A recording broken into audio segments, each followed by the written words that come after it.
मरियम बीबी ने बड़ा अच्छा जेस्चर दिया कि ये हम इलेक्शन हार गए हैं और हमें एक्सेप्ट करना चाहिए, अपनी गलतियों को दुरुस्त करना चाहिए। क्या ये गलती थी कि राना सनाउल्लाह को बनाना?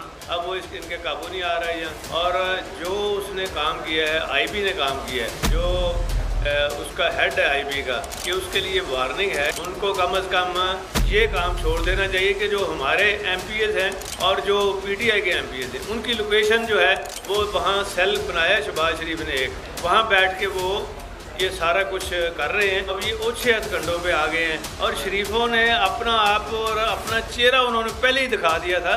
हम तो हैरान थे कि इतनी देर ये सब्र कैसे किए हुए हैं ये हमज़ा और जिनके प्रोडक्शन आर्डर हम करते रहे हैं। हमें अफसोस होता है। और आज तक जो भी इन्होंने किया है उससे क्या बेहतरी लाई है।